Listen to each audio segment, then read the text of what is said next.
This is Back to Back.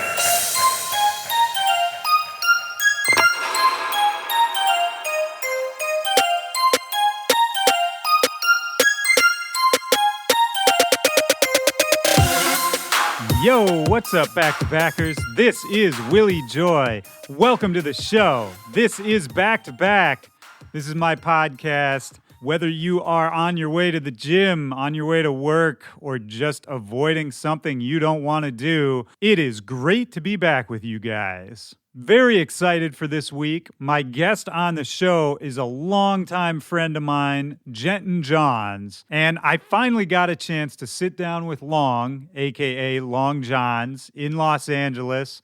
One of my favorite people. I've known him for a long time. He lives in Richmond, Virginia, so we don't always get to see each other as much as we'd like, but this was a good catch-up. Gent Jawns' new EP is out right now on Monstercat Records. The single Reconcile has a video coming out in a couple weeks. It's got the singer Liz on it. If you follow Mad Decent at all, you're probably familiar with Liz. Great singer. The whole EP is really wild, and we kind of talk about how it came to be in this conversation. Gent Jawns is on his Asian tour right now. Check out all the dates. I'm going to put the link in the description of this episode. And later this week, on the 27th, Gent Jawns is putting up a throwback club mix on SiriusXM's The Cookout Show. Can't wait to hear Gent Jawns on there. Finally, for all you producers out there, Gent Jawns is releasing a sample pack called Fresh Produce on Splice March 1st. So keep an eye peeled for that. I've been getting a lot of great suggestions from a lot of back-to-backers about who they want to see appear on this show in the future. I want you guys to reach out, tweet at your favorite artists, let them know they should be on the show. And you can always reach out to me directly. backtobackpod@gmail.com is the email address, or at backtobackpod or at Willy Joy on all social media. And in addition, if you hear us talking about any music on this show and you want to hear that song, you want to learn more about it, you got to go check out the new Spotify playlist, Back to Bangers. It's updated every week with music from this show, all the music from the guest, myself, everything we talk about. It's just a really cool companion for the show, and I know a lot of people are digging into it already. So go get on board, check it out. The link is in the description of this episode. So getting into this conversation with Gent Jawns, used to be a duo, is now a solo act. Long is the remaining member of the group. And we talk about, how that came about, all the history of the group into becoming what it is now, all the way up to the newest Monstercat EP out right now, which I'm pushing pretty hard because I think it's a really amazing body of work. Long is an old friend of mine. I lived in D.C. for a couple of years. He was living in Richmond, Virginia, and we got to know each other right around that time. This was when moombahton was just coming up, just being invented by Dave Nada. We talk about all of that, what that scene was like, the excitement of those early days, and we just go back a long ways. I really love the dude, and I'm always really inspired by him. He holds himself to really high standards. He holds his music to really high standards, and I've always appreciated his level of quality, his attention to detail, and I just want to let you guys hear it right now. So let's get into it. This is me and Gent Jawns back to back. Let's go.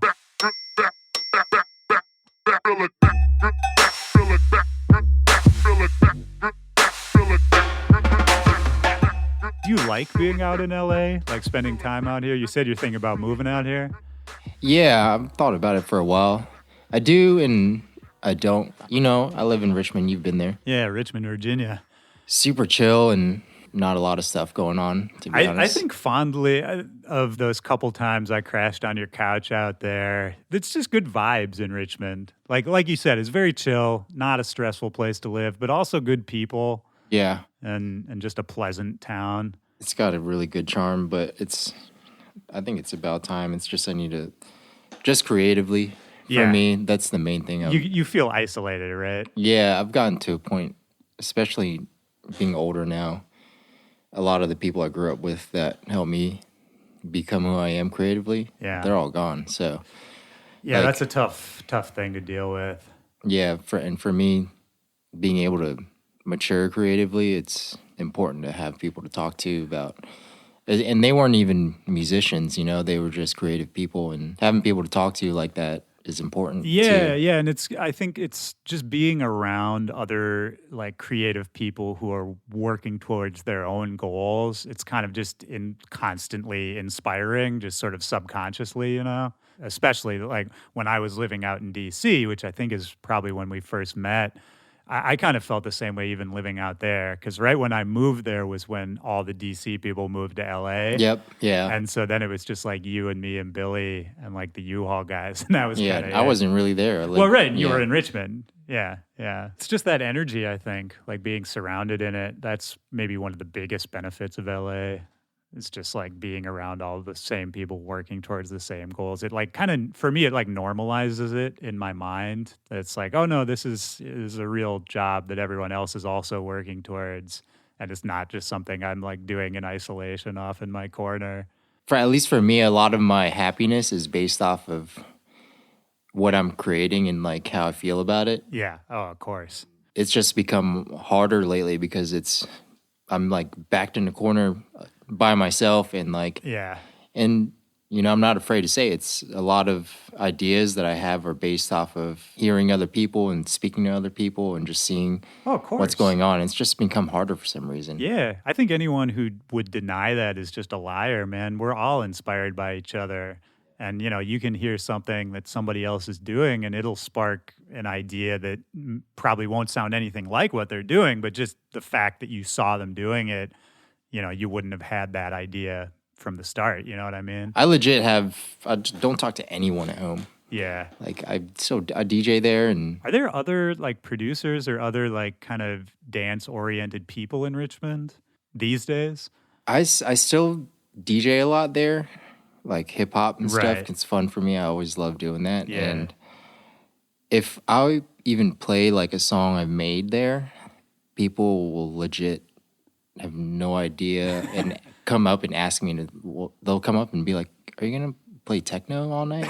Right. And you know very well. Yeah, dude, 100%. So like that's my environment, you know, and I mean, not everyone is like that. There are a few people that I could speak to about it, but it's just like Right. It's just not a fertile ground for that Yeah. kind of stuff. I think that's the same for a lot of like smaller towns in the country. You know, there's probably a bunch of people who are into it, but there's no scene. It's not like a critical mass. You know what I mean? Yeah. Were you always from Richmond? Were you born there? No, I was born in DC area, but I moved there for college and just ended Oh, up okay. never leaving. But you've always kind of been in that general area, Yeah. like DC, Virginia, Maryland area.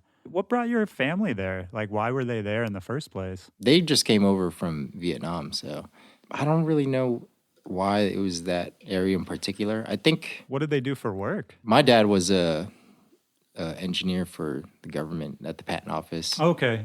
He worked, and my mom was a stay-at-home mom. Right. Well, she worked for a little while at like Marriott, but she had my little brother. And after that, she just stayed home and chilled. Yeah. Took care of the house and my bro. Yeah, government work, man, that's a pretty good reason to be in DC.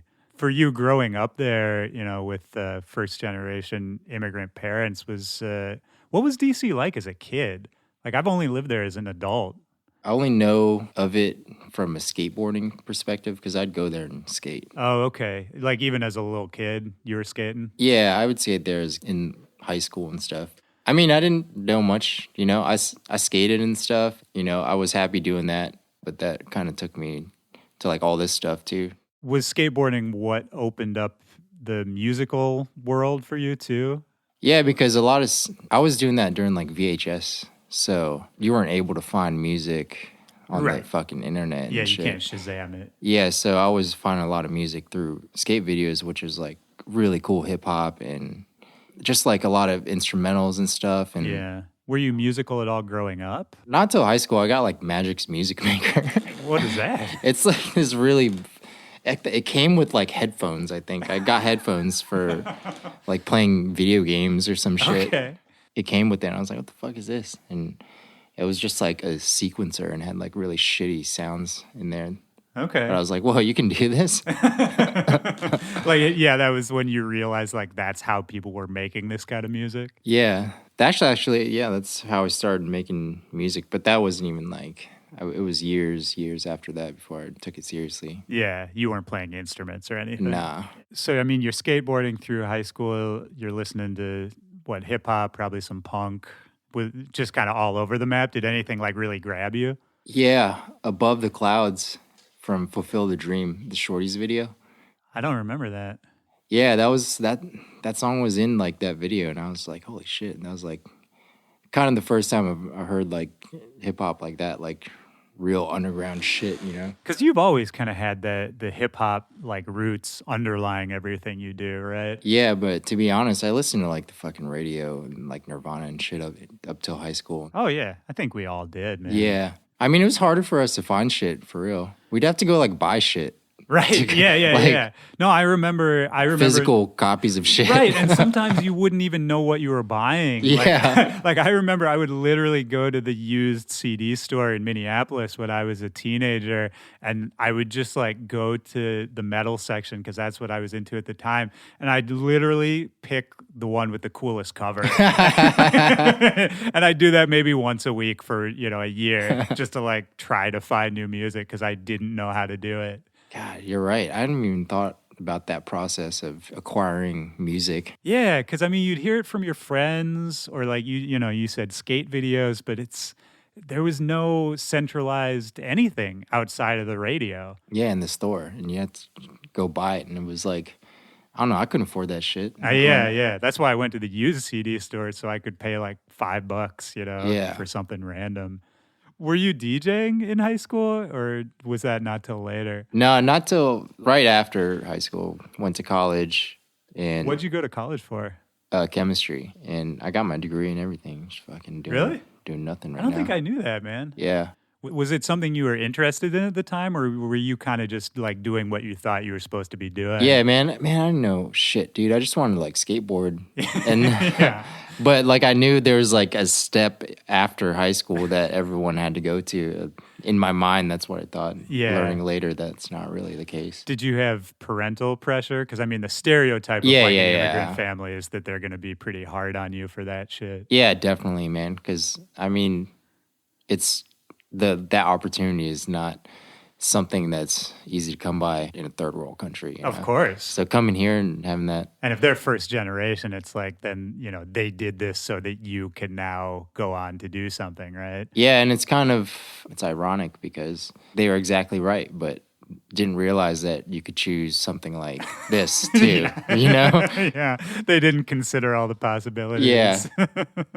When you were in college, doing a chemistry program, I mean, did you know at the time, like once you were in the program, were you like, this maybe is not going to be what I want to do? To be honest, I didn't think anything of it because it was still fucking school to me, man. Yeah, it's like more of the same. Yeah, you go to school and that's what you're supposed to do as a kid, and yeah, it was the same shit to me. So I thought like, yeah, I'm just go to school. I got to just finish this shit. Yeah, you're just on the track, right? Yeah, I never thought like what a career actually means and what a life is like. Yeah, having a career. And I mean, when we were 18 years old, it was inconceivable that this could be a career the way we're doing it. Like that just didn't exist at the time.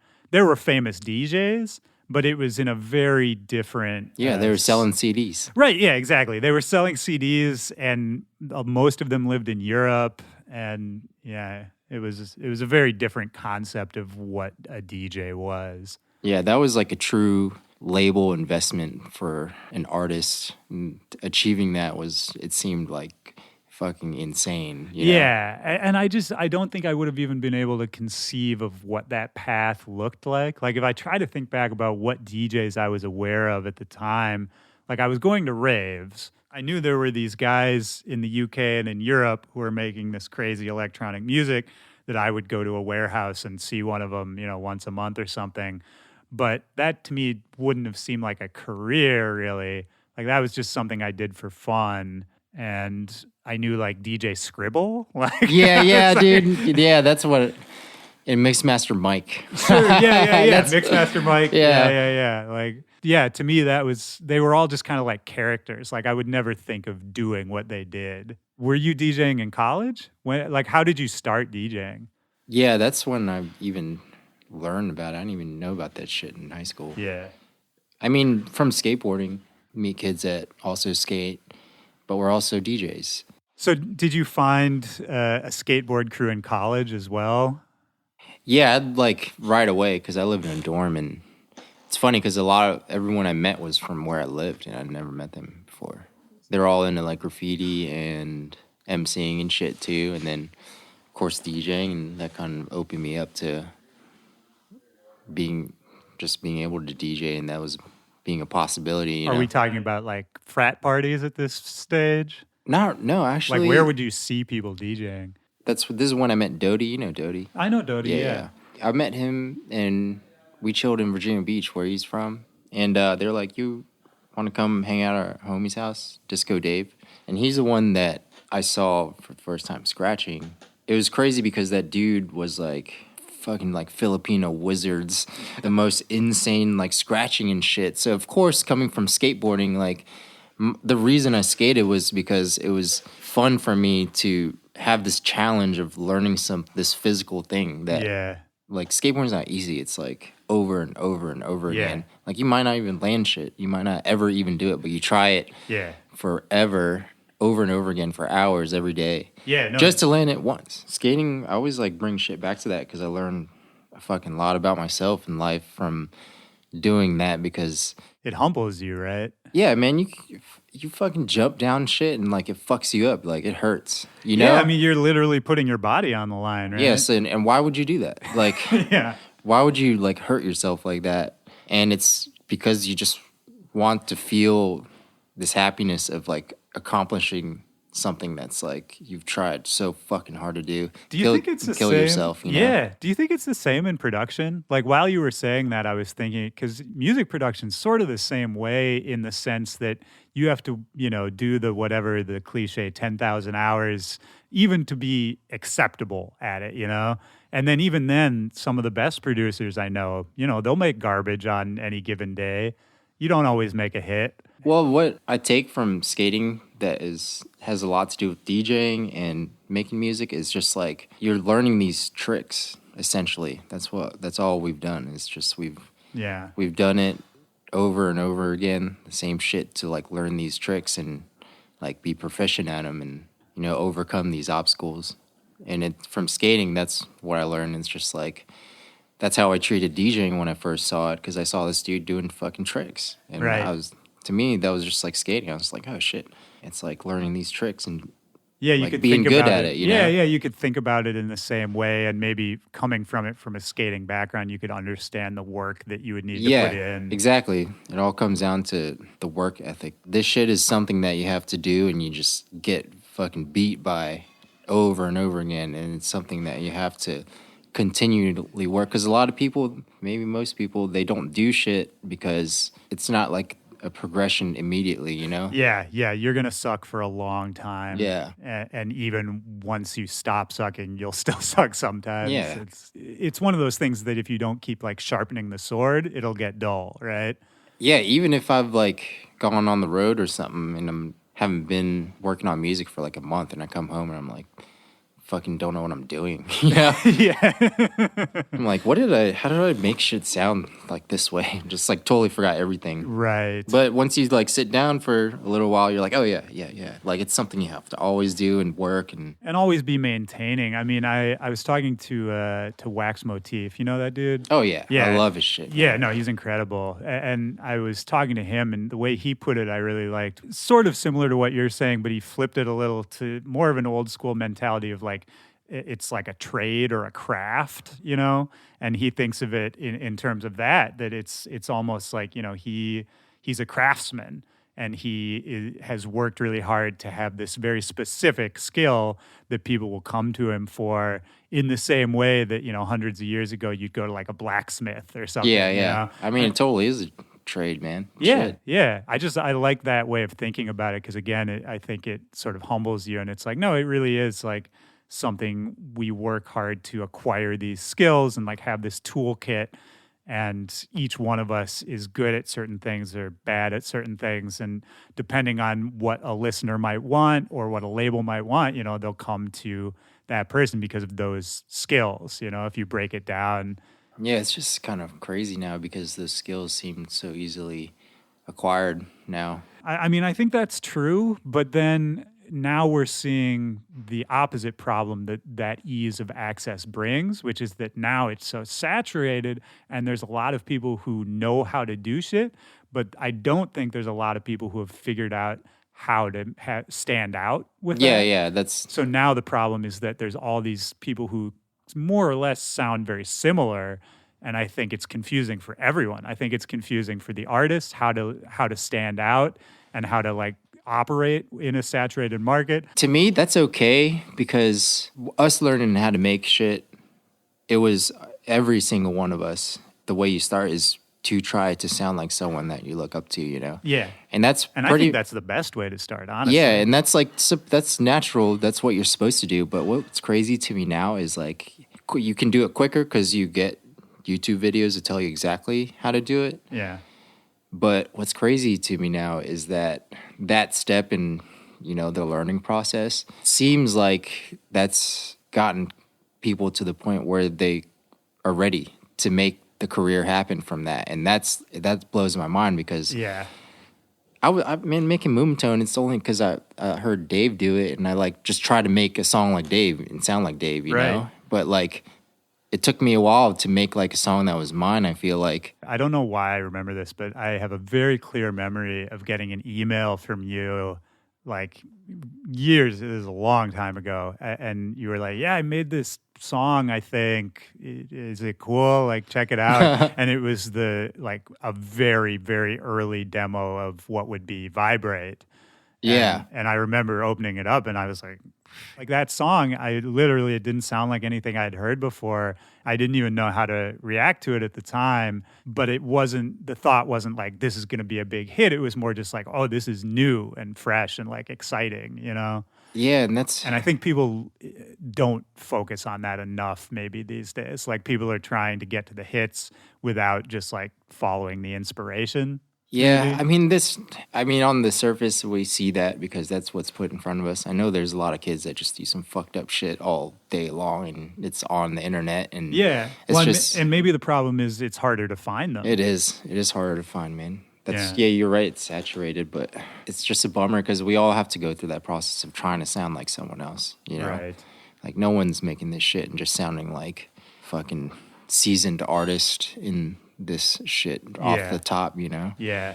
But for some reason, that's all we fucking hear is like someone that sounds like someone else. I don't understand why that's enough, I think it's just I think it's an easy trap to fall into because I think and I've talked about this on the show a million times, so really? I'm sure people are sick of hearing me say this, but I think in today's culture of like social media and the pace that everything's moving at, it's really, you're constantly bombarded by sounds and images of like, this is what you should sound like. This is, like you see all these people in your feed that appear to be really successful and they're doing these very cohesive things. And I think if you don't have a strong direction for yourself already, it's really easy to kind of just think, okay, if I just copy what they're doing, then the rest of it will fall into place for me. And you don't think about it much more than that. Like, I think when we were coming up, it was much more of like a DIY kind of community where it was just sort of this group of weirdos and we were all excited about what we were doing, but no one had really become that successful yet, Yeah. Like, we didn't really have people to look up to. We had people who made music that we liked, but as far as the success of it and the image of it, there wasn't that many roadmaps to even try to follow, Yeah, Like, there I was, think we all kind of came up just figuring it out on our own, for better or for worse. yeah, that definitely was what happened. Because there was only a few people you could see that looked like the fame, fucking DJ producer shit that you see now. When we were coming up, I mean, the idea of being known for your production was even like kind of a new idea. Yeah, I feel you on that because I started as a DJ. It took me like at least 7 years of DJing before I really got into making stuff. Like it was 2009, 10 era when AC Slater and Drop the Lime and shit. So they all started making this really fucked up bass music. Yeah, Trouble and Bass, they had that strong, that they were like one of the first EDM brands that I can think of, Yeah, I just remember listening to that shit, and that was when I was like, holy shit, man. How do you make this stuff? It's like, because I was playing hip hop and stuff. Right.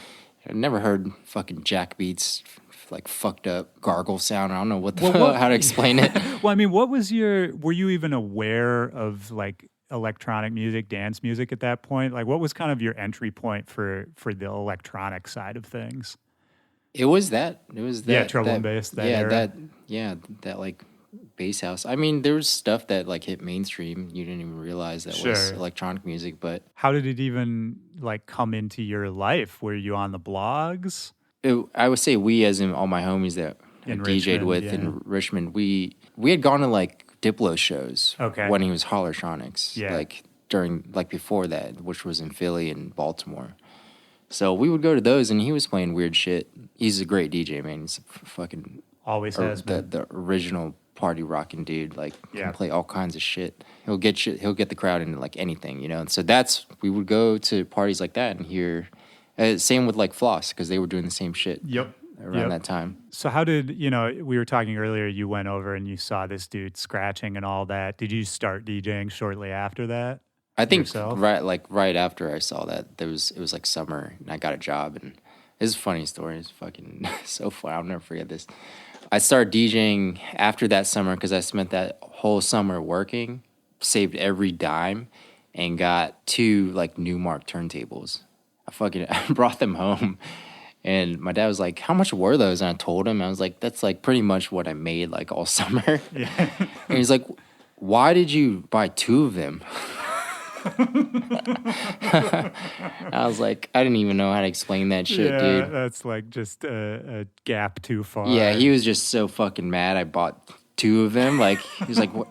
Because to him, he was just like, okay, they're record players to play like records on. Like you just need one, right? Yeah, of course. So I take it you going into a career of DJing must have been a conversation or two with your parents. It was a fucking billion conversations. They weren't even conversations. They were just like looks. Just disappointed looks. Yeah. Gestures in my direction. Oh, man.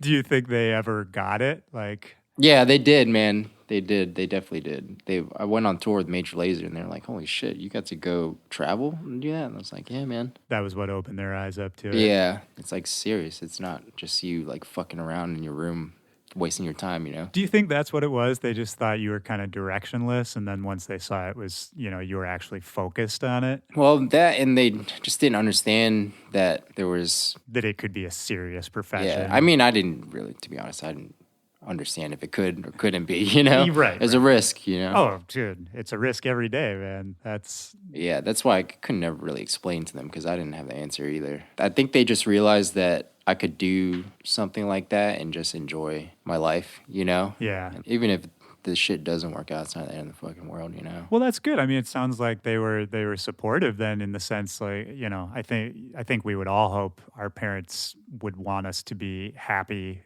overall, like as a top priority, more than successful, Yeah, they're just parents. They just don't want you to be like fucked, Right? Yeah, exactly, man. They just don't want you to end up like in the gutter and like. Which is very understandable. Yeah. Yeah, that's it. It doesn't matter what it is. If they see it and it looks risky, they just don't want you to end up out of luck, Well, of course, and I think I don't have kids, but if I did, and they wanted to go into music, I would be like, head in hands, you know? Like, oh man. Like I would be supportive, but I secretly would be hoping that they'd like doing something else better. Yeah, be like, man, I wish you liked like plumbing or something. Right, yeah. I might have to be a plumber soon. The EDM plumber. I can see the public access commercials for that right now. So you're in college, maybe getting towards the end of college. You're DJing. Were you DJing in public yet? Like what kind of? Oh, I've been DJing in public like the first fucking like month after I started really? learning how to DJ. Yeah, because the homies that like introduced me to that stuff in Virginia Beach were also ones they like DJ'd a little bit too. They had this crazy loft apartment in Richmond, and they were just like, "You want to DJ this party?" Because they like just. So it'd just be house parties. Yeah, we were like goes. 19 and 20, so we're like, yeah, let's have parties. Oh, that sounds super fun. Yeah, and DJ them, and they were nuts. But the funny thing I was into underground hip hop, so that's what I was playing at them. Right.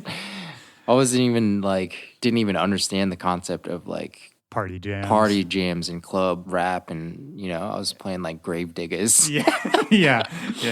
But it was sick because people they would still rock and like. Yeah, I think there's something special about those house party days, those like frat party kind of vibes where, I mean, people, it's not that they don't care about the music, but they care about having fun more. Like there's no attitude to a crowd like that. Like as long as everyone's having fun and everyone's just there to have a good time together. I kind of miss those days, man. Like playing house parties growing up in Minneapolis, playing, weird warehouse things that, weren't important and maybe only 100 people were there, but just the vibes, man. It's still some of the most fun, I think, just pure fun. Yeah, it is just, especially at that age, it's like, it seems insane, Yeah, because you don't have any point of reference either. So yeah. It's just like, I was happy to be doing anything at that point. Like every time I got to DJ seemed like an incredible gift. Because the way I am is my first love is always going to be live DJing. Like, and for you, I mean, I know at this point you've gotten really deep into the production side. I think of you as someone who's very knowledgeable about that and someone who spends a lot of time thinking about it, working on it. What's fun for you at this point? Like, what do you enjoy the most? Definitely making music, because it became the evolution of DJing for us. Yeah. It was to be able to DJ was to make music and play your music. That's what it became for us. Yeah. Like you said before, it just shifted. Yeah. And you're right that I think the best feeling of all time is playing your own music in a live setting and seeing people react to it. You're right about that. It's a balance. It's like if I spend too much time locked in a room, it drives you crazy, and you like have to. When you DJ, it's like so fun because it's right. It's like the kind of reward you get. Yeah, for all the time you spent, just sort of sweating it out. I'd like spent a lot of time learning how to DJ, and then to go down that path, man, it sucks now because fortunately, there's a lot of people with music I really enjoy and respect their ability to create, but then DJing now has become a secondary skill to that because to be able to perform your shit, you got DJ, Right, yeah, and it is. It's like an afterthought for some people. Yeah, it's like a craft that's lost. The sets that you hear sometimes, they're just not crafted well. They're not, like a set is supposed to be a journey. Right. And you don't have to be fucking DJ Qbert to like... You play a good set. You just have to. Oh yeah. It's not about the tricks you can do. It's more about the programming and the concept and the thought behind it. And I think it's also being in the moment. Like that's maybe one advantage that we have coming to it, learning DJing first, is you really learn how to read a crowd and how to tell very quickly if what you're doing is working for them or not. Which is another humbling aspect of it. I love that moment of, picking the right song and playing it and seeing everybody go crazy. It's that kind of like in the moment, almost improvisational thing where you feel like you've connected with a bunch of people. I love that feeling. We used to be like tucked in a corner and no one would look at you. Oh you yeah, it know? wasn't even about who was DJing. Like, yeah, no one cared. But now we're the artists and we're the act to see, you know. So people are they're looking at us, and it's just a different vibe. For myself as a patron of an event and to see an artist, you know, it sucks to just hear like one straight line of shit, you know. Similar to what you were saying earlier about how everyone is kind of being fed that you have to sound a certain way production-wise, I think it's the same when they see everyone doing the same kind of set, that it's just subconsciously you think to yourself, well, I should make a set like everybody else to be able to fit in on these lineups that I see or these festivals or whatever it is. And that's, I get it. And again, that probably works for a lot of people, but I think it's dangerous for the culture in the long-term sense. Sometimes I think like maybe I just don't understand it fully. I come from a different time, maybe. You know, music is a young person's art, and I never would want to criticize like a movement because it's not the way it used to be. Yeah. I think that's the stupidest criticism anyone can make of culture, because you never want culture to be the way it used to be. You always want it to be evolving and changing. And there's so much of the emerging culture of music that I'm really excited about. You know, not even just dance music, but rap music, you know, everything right now. I think there's a lot to be excited about. So I think, you know, when we talk like this, it's not, I don't think it's just bitching about the way things are, but I think it's hopefully maybe just being aware of what's happening and seeing, you know, how can we contribute to kind of keeping things moving, you know? Yeah. Yeah, I mean, I'm not mad at anybody for the sets that exist now. Like, for me personally, when I DJ, I like to play a lot of different shit just because we came from party rocking. So it was like, you had to play all kinds of fucking shit because there's so many different people that, like, scenesters. No, but that's remember that shit? Dude, that's hipsters, all that's, I mean, that's a great point, man, is that, you know, at the time, that kind of music, that kind of style of DJing, it was bringing together groups of people who wouldn't have otherwise hung out together. Like, that was culturally a really cool part of it. Yeah. It was all of a sudden, there's, you know, people of different ages, races, like, you know, sexualities, anything, like, all in the same room. And at least for me, coming from kind of just like a Midwestern middle class lifestyle, that was the first time I had, you know, seen all these people in the same room together. It was eye-opening for me. And I think you're right that that's something worth trying to preserve, you know, to make sure that all those people are still welcomed in whatever the new culture is, and that we don't kind of go off the rails just because shit blew up on a mainstream level. Yeah, people were playing like La Tigre. At the rave. At primetime rave. Yeah. Like, I guess that's like heads will roll right now. yeah, but I mean, the thing is, like, that's kind of a joke. Yeah, that's the thing. It's a joke now. Like, it's still an anthem because it's a great song and people know it, so it always is going to go off. But culturally, I don't know that it means the same thing now that it used to. Those, La Tigre, like, playing that, it was for, like, the girls that worked at, like, American Apparel. Right, you know? right. They'll come to that shit. Yeah, exactly, man.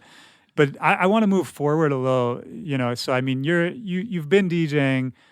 When did you start making music, producing, you know, outside of, like, the shitty software we were talking about before? Taking it, like, as serious as I do today, when Dave started making moombahton, really. Yeah, Dave. Well, a little bit before that, because I was inspired by Jesse Titsworth. Like, I love Baltimore Club. Yeah, and Baltimore Club was such a big movement around those same days we were just talking about. Yeah, so that's when I started getting into it, and like they were making like the TNA records and stuff, and they were making it themselves. I was like, oh shit, I want to like try to do this. Had you linked up with Billy yet to like form Gent and Johns? Not yet. Okay. I'd known Billy for like a while, like years. Probably he was just. I mean, he's always been tattooing, but he was DJing locally in DC too, right?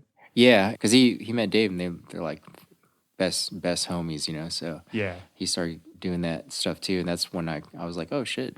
Because I met Billy like in 2002 or some, when I first got to college. He was like homies with all my friends. I would chill with them. We were buds, and saw him like years and years later. Yeah. And he was into that shit, and I was like, holy shit, you want try to make some of this stuff together. So it's pretty organic, you guys forming up for that. Yeah, and we started going for it and just making. That's the way it should be, I think. What Dave did was fucking crazy, man. Yeah, well, and being in that area at that time, that was crazy, man. Bro, look what happened. He made pop music what it is today, man. I know, man. The moombahton movement, people forget. Other than kind of the amateurish beats you had been doing, moombahton was like your first serious production endeavor. Yeah, that was the beginning. Yeah. Just like really asking questions, because it's crazy to think about now. Because I'll pull up I'll like just have a question about something and I'll type it in YouTube and the answer's right there. I remember having those questions back in the day, and I'd have to like email someone like, yeah, like how do you, and they wouldn't even know the answer, because really they were just doing shit they thought was, sounded good to them. Right. Everyone had their own process, and none of it, there was no like cymatics or Wikipedia for that shit. There was no concrete reference manual to tell you like this is how you do that so it'll sound like this. I could have just done something fucked up and it would just like been all right. I mean, I think that's part of why we all ended up sounding the way we did, is because some part of our process was fucked up, and we just sort of ended up making that part of the sound, for better or for worse. Like I still do things in ways that I'll show to someone else, and they were like, why would you do it that way? I'm like, I don't know, man. That's what I've always done. It's just how I make it sound that way. Yeah, I love that shit, man. I wish YouTube was someone just took it away for like a little while, just so maybe if we fucking sabotage YouTube, some new crazy music will come out, dude. Maybe, but yeah, it's more about, to me now, the vision and the personality and the creativity of it. Because now, yeah, we all kind of have the same tools. So it's like, okay, all of us can sound professional. So now how do you stand out? It's so gnarly, man. I recently I favorited this song on SoundCloud, and like I listened to it a bunch. Like I go and listen to it sonically and musically. It's just, it's sick. And I would go listen to it, and it's every week I see it. It's like gone up like 50 plays maybe. It's just deep in the fucking archives of SoundCloud, Right. Like had it been a different situation for that song, it could have been a huge hit. Yeah. And you see it all the time. You're right. It's just what we see on the surface. There's still a lot of good shit out there. It's just there's also a lot of more bad shit, right? Yeah, so maybe, it's just more to sift through. I was about to say, I was like, it's kind of mind-boggling why it's so difficult to access really quality stuff. It's because we're bombarded with more shitty stuff. Yeah. The platforms are getting harder to navigate too, Like SoundCloud isn't what SoundCloud was years ago. I also take that back. Not shitty stuff. That's in the eye of the beholder, Right. But No, but I know what you mean. Yeah. And the platforms make it more difficult. Now things are more focused on Spotify, and Spotify is not a friendly platform to a new artist. It's just hard. It's rough on there, man. But I mean, for you, getting into production, you form up with Billy, you start DJing together, you start making some moombahton, and it seemed like pretty quickly, Vibrate seemed like it came about fairly fast, right, after you started trying to make beats? There was still that coming out, I was still really, I remember feeling like I'm still learning how to do this shit, man. Yeah. But that's kind of what I mean is, you hadn't even gotten your sea legs, so to speak, and things started moving just because you were making interesting stuff, What was sick about that, though, the reception from that, it kind of changed something in my mind where it created this confidence. It was like, shit, dude, you did something, you learned something, and you did it proficiently, and that's kind of... It's kind of like landing a skateboard trick or something. Yeah, and I know all of us experience this when you first learn. There's a wall that is there that you're trying to pass where, you're the whole time before you hit that wall, you're just trying to be someone that knows how to do this shit. Right. And that was the moment where I was like, holy shit, I might know how to do this shit. Yeah. Yeah. Well, because, did that song and the reception of it and the release, did that kind of change the game for you? Hanging with the big names, working with Mad Decent and all them, starting to tour. Was it kind of all from that song?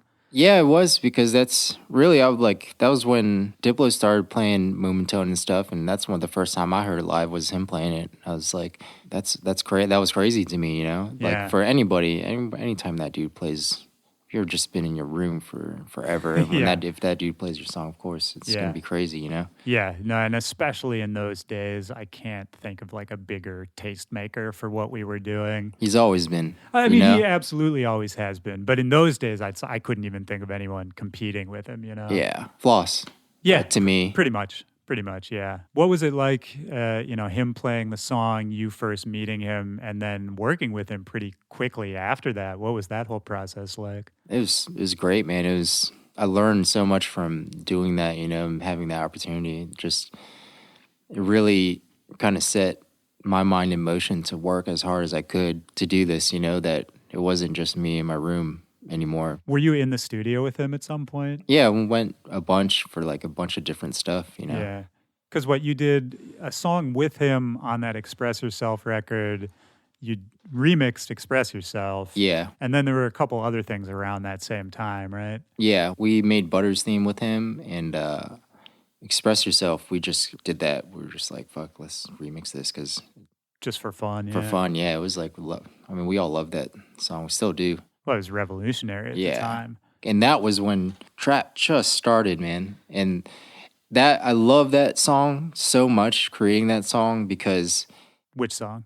Express Yourself, the remix, yeah. because it was a true like combination of moombahton and trap for us. That was right when trap started, and that idea to make electronic music that was influenced by hip hop. Yeah. But we were still making moombahton, and it was like a perfect storm of ideas that we created that. And like to this day, that's my favorite thing that we've ever made, because it was the only thing I feel like. It still sounds unique even now, I think. It still sounds kind of fresh. Yeah, and and I'm not like trying to gas myself up, but that's how I felt. I was just like, holy shit, man. I feel like I made something that just like nothing sounds like this, and like I loved it, you know? And I still do, you know? Yeah, man. And those moments are special because it's, like songs are like children, sort of like I love all the songs I've made, but there are those special ones that, you only get those a couple times. You know? do, man. And it's not even on like a superficial level. It's just purely because I felt like I had put together everything that I was into and learned and created something that I thought was it's like awesome. a pure expression of of your personality, kind of, or what you're excited about. Yeah, that's why that sticks out to me, because that's the one. Not even like Vibrate, because to me that was just like I made that because I heard moombahton, and I was just trying to follow the guidelines of creating a moombahton song. When I think right around that time was when you and I first met, like in person. Yeah. Because we had been talking online. I think actually the first time we ever met in person was when you guys in Richmond booked me to come play the Brain Drain party, which was kind of like your Hollertronics. Yeah, pretty much. Yeah, like your party jam / electro / whatever party in those days. And man, I still remember that because for me at the time, going there, the one I played was when you guys were at the Hat Factory, and it was at the time that was a huge crowd for me to play to, and it was probably the rowdiest show I had played up to that point in my career. Dude, I was not expecting it in any way. That show was special, man, because it was like that because we had been playing house parties for like years, every weekend, like destroying places. And I feel like we had cultivated this culture of like really out of control people that would go party and like do whatever they wanted. And there was for some reason there was no consequence. Like people. I think that's Richmond, man. I think. Yeah. Because I think that's the advantage of being in a smaller town is like kind of you can do whatever you want.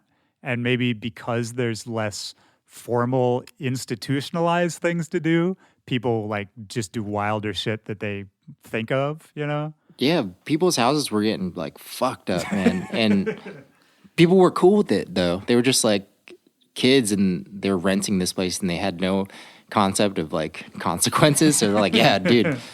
Because that's what it felt like. I mean, the Hat Factory, that holds like 800 people? It was 15 to 2,000. Oh, even bigger. Okay. Yeah. But I mean, it still felt like a house party is what I was going to say. That's why, because we weren't able to do it in houses anymore because there was too many people. Yeah. Like, and we had a party at a club, and Right. they all came, and that's why it was. You would look out there and be like, why are they acting like this?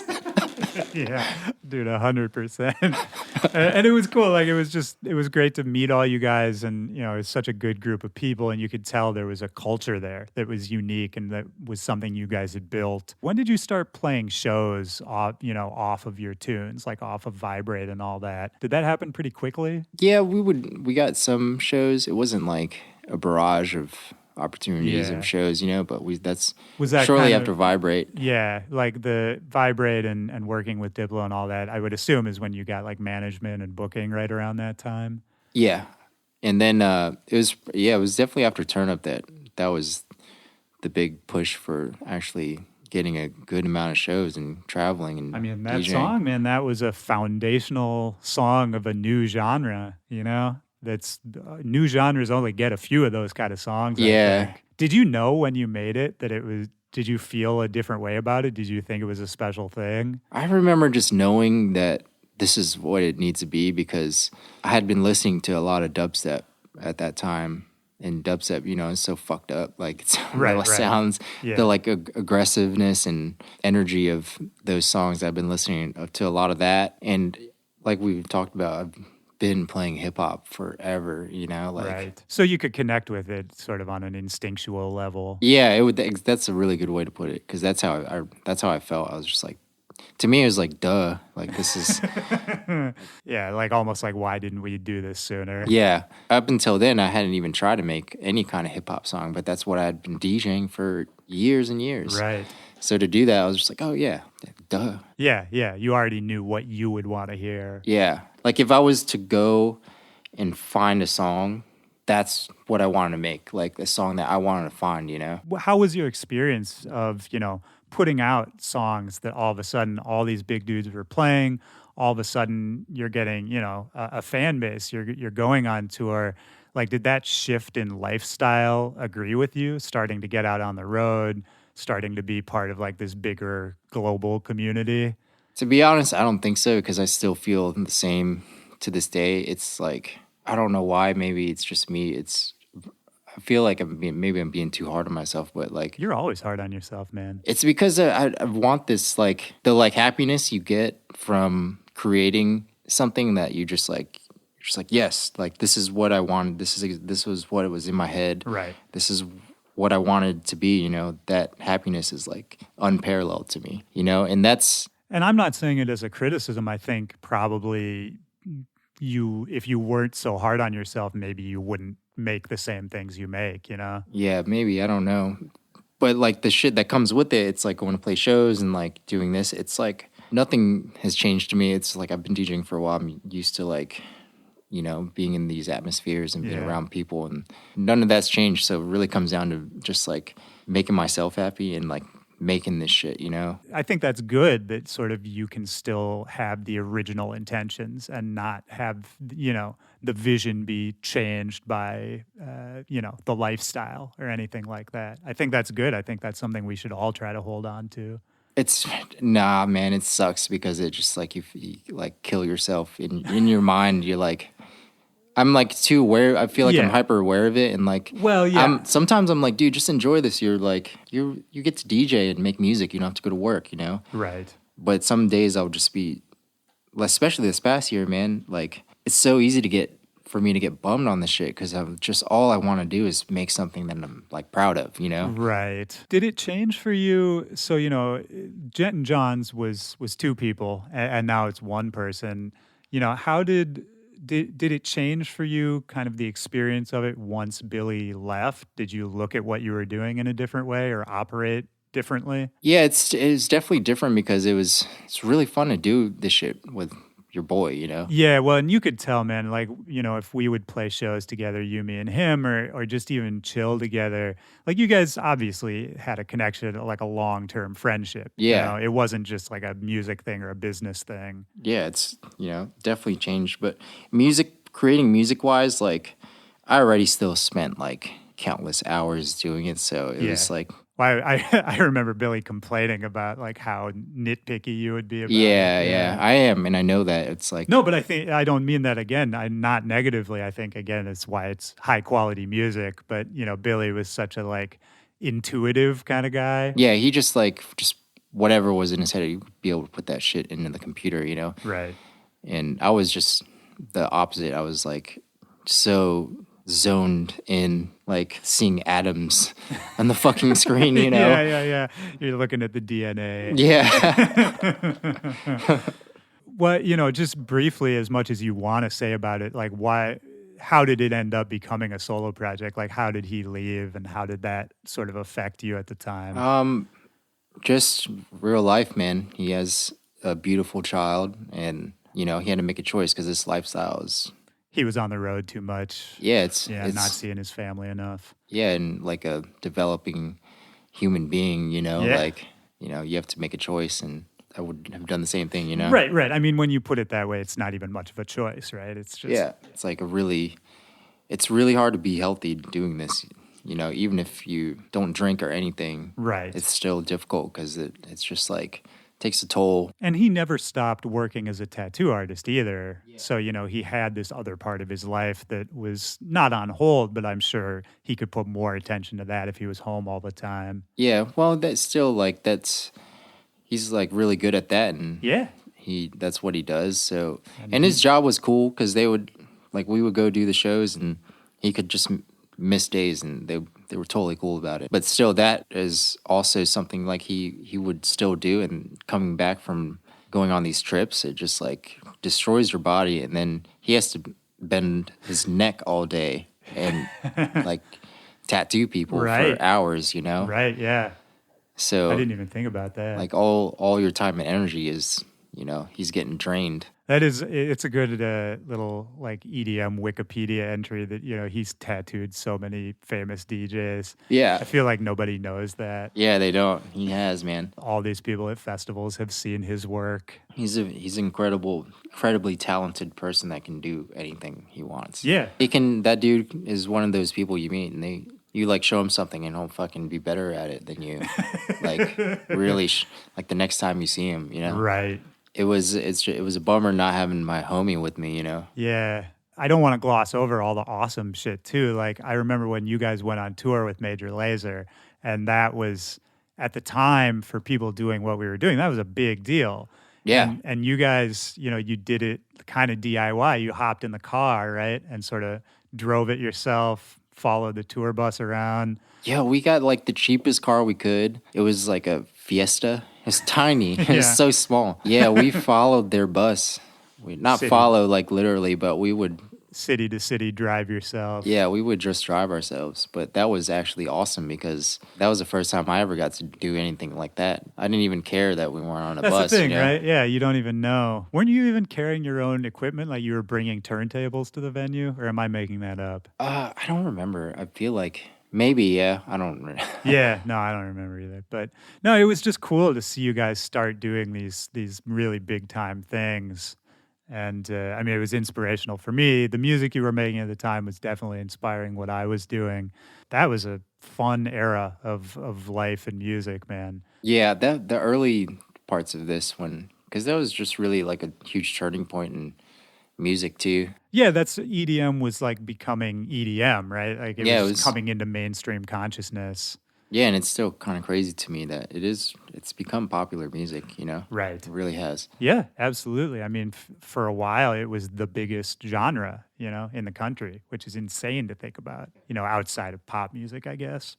It's just because we see it from where we started and it was just very DIY. Yeah, we were in basements, man. Well, and let's talk about kind of what you're doing now, because, you had this explosion in that era, and you made these sort of seminal tunes. You were touring a lot, and now you're kind of back. You've got these new records on Monstercat, and it seems like sort of a new chapter in the book is maybe just starting. But leading up to that, what was that process like, kind of coming off of the hits and finding a new direction, being a solo act? Was it sort of a conscious process of trying to like piece together, how does this work from now on? To be honest, it was... This past year of music, it's been like a tsunami in my life Yeah. because like there's been a major shift in electronic music, what people listen to now, and it's like that's what you want shit to continue to evolve, Yeah. and that's going to happen to every single person that starts this and stays in it. Yeah. The shit is going to change. Even people now that are doing it, it's going to change. And for me, this was the first time it changed. Right. Really. Right. Like trap is still big, but it's not the same kind of trap. Yeah, yeah. It's the first time you had to kind of consciously adjust what you were doing, right? It wasn't consciously. It was just like as things change, the way you think changes too. Yeah. The way you create, it changes. And it wasn't like I felt like oh shit, I can't do this stuff. Like I want to learn. You're always, I mean, production-wise, man, it's in my mind, you're always up on the new shit. Like in my mind, I don't actually see you working day to day, but like I always think of you as someone who's like actively learning all the new like VSTs, all the new ways you can make music. Like I think of you as a very active dude in the producing world. My way, like the way I see it is like whenever I hear like something new, like there's always, even if you don't like it, there's always something you can take for it. When I learned this shit, I was listening to like Hardwell on Pandora, and I didn't even like it, man. I didn't even enjoy it, but it was electronic music, and I just wanted to hear what those sounds were, Like maybe I don't like this shit, but maybe I could take something from it and make something. Maybe there's a sound that I do like, might not be sequence in the way that's appealing to me, but maybe I could take that. It's like the craftsman thing again, like you want to take it apart, right? And see what makes it tick and build something else out of it. Yeah, that's how I've always really looked at it, because that's why it's fun to me, because that's why it kind of irks me that every time I open fucking SoundCloud, it's the same sound over and over again. Right. Like even if I was had 1 million followers on Instagram, but I had to make something I might not every day, like, but if that's your thing, that's cool too. And I really respect that. That's the thing. Well, and this is what we've been talking about the whole time, is that not everybody has to be the same. Like if one of us tries to operate the way a different person is operating, it's not going to work. Yeah. It's not authentic at that point. It's just for the bottom line for me, just pure like satisfaction personally. Well, yeah, like, if it's not making you happy, why are you doing it? Yes. Then you can go be a chemist. Yeah, and that's what I do in this shit, because that's what's fun. Even like dubstep right now, I listen to that stuff. It's like some of it's too crazy for me, man, for real. And some of it's like, I like music that is very focused, and the central idea is so tuned and like finely crafted that you don't need a million things going on to like seem like this is awesome. Well, that's what I've always liked. I think if there's anything tying together Gent and John's releases over the years, there is sort of a focus on like efficiency and simplicity. Like every element is there for a reason. It's not, super overly complicated songs. It's oftentimes based around, a single like vocal sample. It's starting with simple things and then just sort of pushing each element as far as it can go. That's the way it sounds to me a lot of the times. I don't know if that's how you think about it. It is, man, because that's when I listen to music, and especially listening to what's happening right now. And because I know this because I used to do it.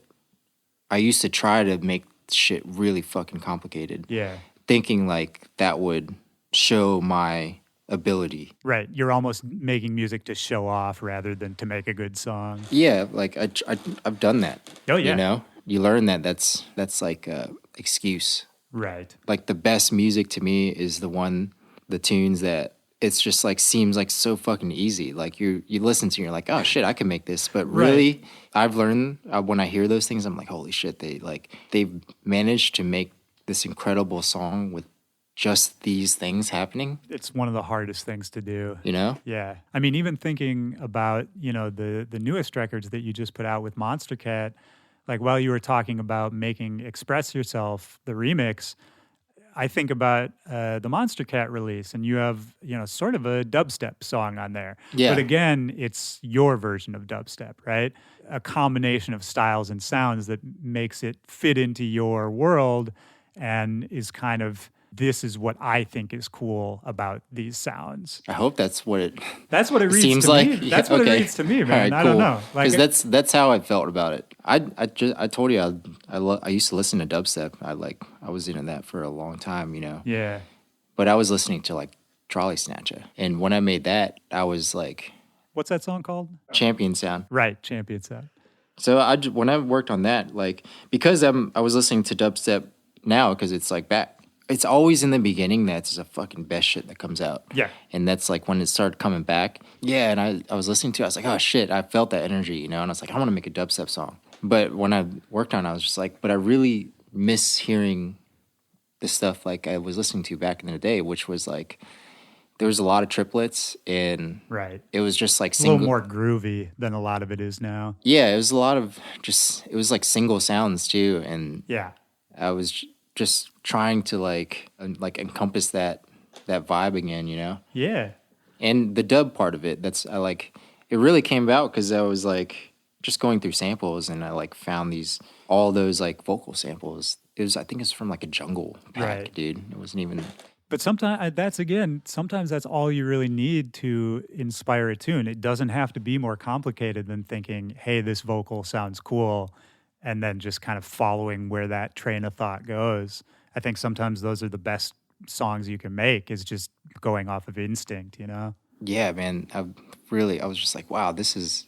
It was kind of crazy. Well, maybe not because I already had in mind that I was like just wanted to try to make something like that. But I like came across like a dude saying massive over like he just said it and I was like, holy shit, what if I loop this? And Right. I did, and it was just like massive, and I was like, whoa, you know? Yeah, it's a vibe. Yeah, because on top of the dubstep, like dun, tsh, dun, like Right. I was just like, whoa, you know? Yeah, it's a vibe. I mean, I think about a song like Turn Up. It's sort of the same thing. It's that dude saying turn up over and over, and you almost just try to like take it to an extreme, you know? It's like you could hear what it could be, and to the best of our ability, we just try to, you know, put that out there, I guess. That was one of those that was really fun for me to make because it was, like you just said, like when I heard that sample, I heard it right away in my head, like how it would go, Yeah. you know, when it hit, when it dropped, you Yeah. know? Well, I don't think I ever told you this, and I've definitely never said this on the podcast, but I put out a song called Geeks maybe a few months after that with Fool's Gold that ended up being, at the time, a really big song for me and did a lot of great stuff for me. That was a complete ripoff of Turn Up for me. I looked at the structure of that song and I was like, okay, so they had 16 bars here and blah, blah, blah. And that's how I started making that session. Just like what we were talking about before. You find something that's inspiring to you and you try to rip it off. It's totally cool, man. And again, Geeks didn't end up sounding like Turn Up at all. But had you not put that out, I maybe wouldn't have made that song, and my career maybe wouldn't have done well for those 6 months, you know? That's crazy to think about. Yeah, right? We all push each other forward, man. I don't know. Yeah, to look at it that way, it's like I just mentioned Trolley Snatcher, and it's like it's so wild because now it's like not too far off that you'll meet these people and they have no idea that you're where you are because of them, you know? Right. And they could be someone you meet like next week at whatever festival or, you know, and have no idea the impact. Right. Well, and it's weird too, you know, because everyone's fortunes change in this game and sometimes really fast. And so sometimes, I mean, you'll see someone who inspired you and they're not even doing as well now as you are. Or maybe you've changed positions a couple times over the years. And that can be a weird moment too, because I don't know how to approach that, you know? There's plenty of people in the game that had they not been there, I probably wouldn't be here. But then it's like I'm on my path and they're on their path. To be honest, it's really difficult to make it in this shit. Like what we just see the people that are, but there's like countless of us. Oh man, so many. Well, and this is something else I've said on this show before. It's easy, I think, from a listener perspective, a fan perspective, to just think that everyone is killing it all the time because that's what we see on social media.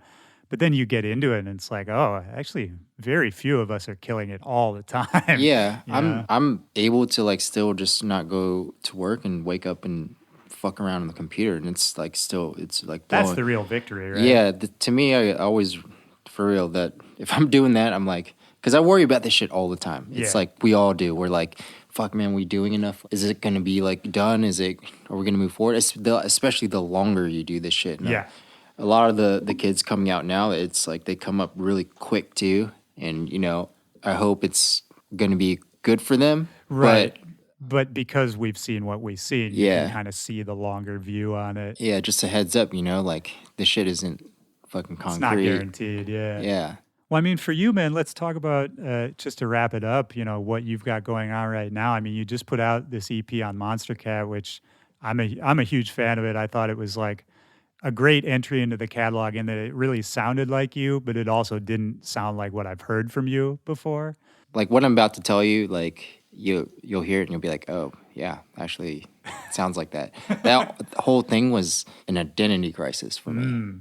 That whole thing. Like you hear all those songs on there, they're all different because every time, Different styles. every moment I was in working on that song, that was like, okay, I want to make something like this. And then when I'm done, I'm like, fuck, man, like not even into it. It's almost like trying outfits on in the mirror or something, being like, what would this be like? Yeah, that was, every tune was like that. It wasn't me consciously trying to be like, I want to make this kind of song or this kind of song. It was truly because the past year, a lot of music has changed, like past like year and 2 years, you know? Yeah. I think you're not alone, man. I think everybody felt it. Yeah, we all saw it. So I was listening to a bunch of stuff and like it all inspired me. And I was just like, what the fuck do I make?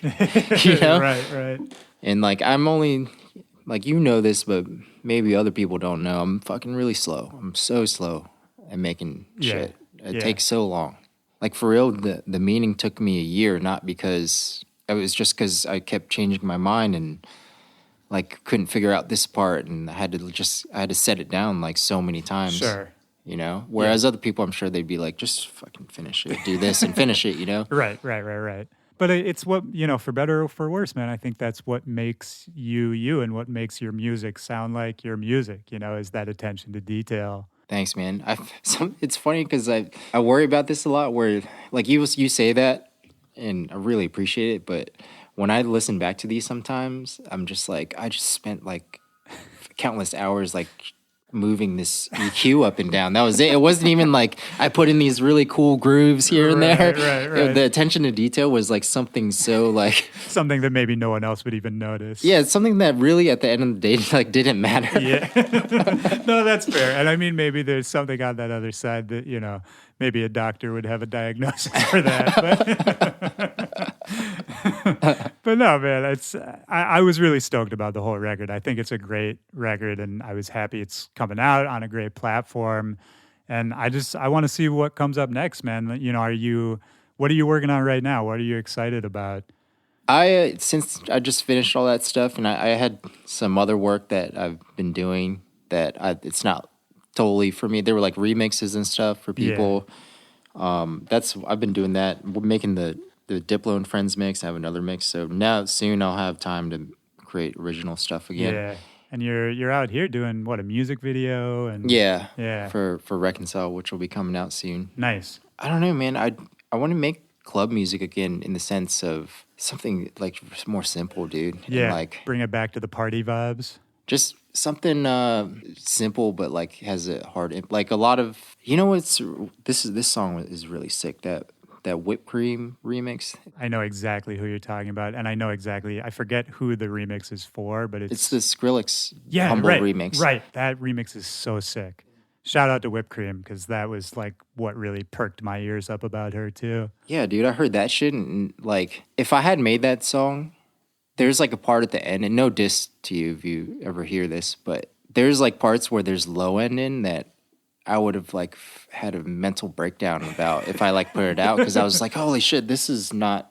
I wouldn't have left it in there, but right. But she did, and I was like, in my mind, I was like, fuck it, dude. That's okay, you know. Like, right. It can be rough around the edges. And that like rawness almost makes it more energetic in a way. It did, man. It was like, to me, it was like, maybe it was a creative thing, but it sounded like to me like it was just like what they were working on wasn't like crazy, awesome headphones, and they just Right. missed it, Yeah. But that makes so much sense, man. If, you think about the moombahton days, none of that shit was well produced at the start. Like, it was about the raw energy. It was just about the new sounds. And Yeah. I honestly, I hate if anyone ever asked me to like predict what's next for electronic music. But if I had to say anything, I think it's that. It's a return to kind of the energy of it, the personality of it. And not that we shouldn't also produce it well technically, but that is something I've been missing lately, is just that energy, that freshness, that excitement when you hear, like you were saying, you heard that remix and you're like, holy shit, what is this? That raw energy. That's something I haven't felt in a while. Yeah, and it's just a good rhythm, man.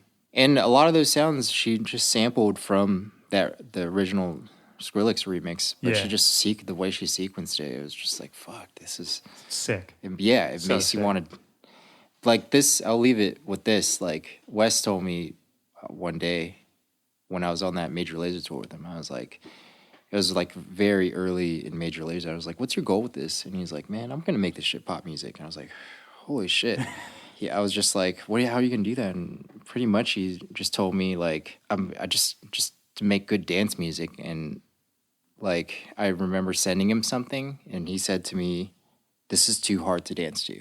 And that's what I want to try to do, is just make, Yeah. and that's what I heard when I listened to that song, that remix. It was just like, this is a good dance song, man. Yeah, get back to the instincts of it, Yeah. just the party, the vibe of it. I love that, man. After we stop recording, I'm gonna play you some of this new shit because it's kind of hell along yeah. those lines. Yeah, man, I'm stoked to see what you do, dude. I'm stoked about the new music. Thanks, man. I appreciate it. Yeah, This has hell- been really fun, by the way. dude. It's just good to see you, dude. I don't Yeah. get to see you enough. Yeah, I hope you you too. do move out here. Seriously, this has been great, man. Thanks for doing this. Thanks, dude. Yeah, peace.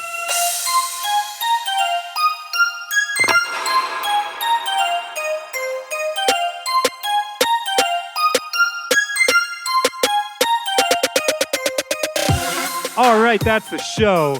Shout out to Long. Shout out to Gent and Jawns. I miss you, man. It was great to sit down with you for this. I hope you move to LA soon, man. We got to kick it more often. To all my back-to-backers out there listening, I love you guys. Got some crazy guests coming up in the next couple weeks. Hit me up, backtobackpod@gmail.com or at backtobackpod or at Willy Joy on all social media. Holler at me, let me know what's going on, and let's keep pushing this thing forward. Don't forget to check out Gent and John's full EP out right now on Monstercat with the lead single Reconcile, the video coming for that soon. If you're in Asia, go check him out. He's there right now. All the dates in the description of this show. And I think that's about it. I hope you guys have a great week. I will talk to you next Tuesday. This is Willy Joy for Back to Back. Peace.